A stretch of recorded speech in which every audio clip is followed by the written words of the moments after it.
Paris फ्रान्समध्ये सुरू असलेल्या 2024 ऑलिम्पिकमध्ये भारताने आतापर्यंत 3 पदके जिंकली आहेत। भारताकडून मनू भाकर, स्वप्नील कुसाळे आणि सरबजोत सिंग यांनी नेमबाजीत कांस्य पदक पटकावले। आताही अनेक भारतीय खेळाडू पदकांच्या शर्यतीत आहेत। या खेळाडूंवर बक्षिसांचा वर्षाव सुरू झालाय। यामध्ये ज्येष्ठ उद्योगपती आणि JSW समूहाचे अध्यक्ष सज्जन जिंदाल यांनी पदक विजेत्यांना एक नवीन लक्झरी कार भेट देण्याचे आश्वासन दिले। श्रीलंकेविरुद्धच्या 2020 मालिकेत निर्भळ यश मिळवल्यानंतर भारतीय संघ आता एकदिवसीय मालिकेतही असेच यश मिळवण्यासाठी सज्ज झालाय। 2020 विश्व करंडक विजेतेपदानंतर रोहित शर्मा आणि विराट कोहली प्रथमच मैदानात उतरणार आहेत। श्रीलंकेविरुद्धची ही एकदिवसीय मालिका आजपासून सुरू होते। रोहित आणि विराट यांच्या कामगिरीवर सर्वांचं लक्ष असणार आहे, परंतु यष्टीरक्षक म्हणून रिषभ पंत की KL राहुल हा प्रश्न गौतम गंभीर यांच्या संघ व्यवस्थापनाला सोडवावा लागणार आहे। 12 वर्षापूर्वी लंडन ऑलिम्पिकमध्ये KT इरफानने 10वे स्थान मिळवले होते। ही भारतीय ॲथलीटने पुरुषांच्या 20 किलोमीटर चालण्याच्या शर्यतीत आतापर्यंत केलेली सर्वोत्तम कामगिरी मानली जाते। पण यावेळी यात सुधारणा होईल अशी अपेक्षा आहे। मात्र 3 स्पर्धक असूनही एकालाही पहिल्या 20 स्पर्धकात स्थान मिळवता आले नाही आणि महिलांच्या शर्यतीतही प्रियंका गोस्वामीला विशेष कामगिरी करता आलेली नाहीये। पॅरिस येथे सुरू असलेल्या ऑलिम्पिक स्पर्धेत भारताने आतापर्यंत 3 कांस्य पदकांवर नाव कोरले। दरम्यान आज भारताची स्टार बॅडमिंटनपटू आणि 2 वेळा ऑलिम्पिक पदक विजेत्या PV सिंधूचा सामना झाला।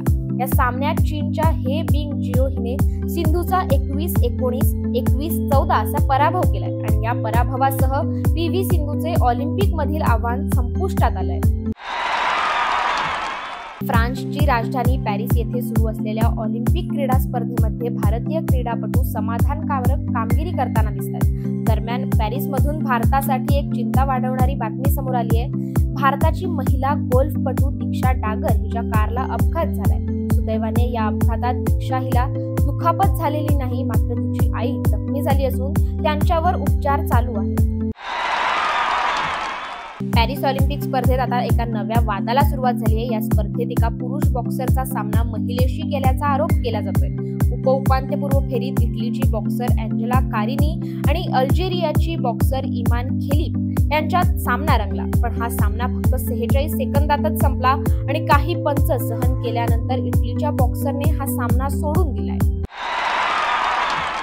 पॅरिस ऑलिम्पिक 2024 स्पर्धेत 6व्या दिवशी भारताचा स्टार खेळाडू लक्ष्य सेनने बॅडमिंटनच्या उपांत्यपूर्व फेरीपर्यंत मजल मारली। उपउपांत्य फेरीत लक्ष्य सेनने नेत्रदीपक शैलीत भारताच्या HS प्रणॉयचा पराभव केला। त्याने प्रणॉयवर 21-12 आणि 21-6 असा विजय मिळवलाय। ऑलिम्पिकमध्ये बॅडमिंटन पुरुष एकेरीच्या उपांत्यपूर्व फेरीत पोहोचणारा लक्ष्य हा दुसरा भारतीय ठरलाय। त्याच्या आधी P कश्यपने 2012 मध्ये उपांत्यपूर्व फेरी गाठली होती आणि आता लक्ष्यने 12 वर्षानंतर मोठी कामगिरी केली आहे।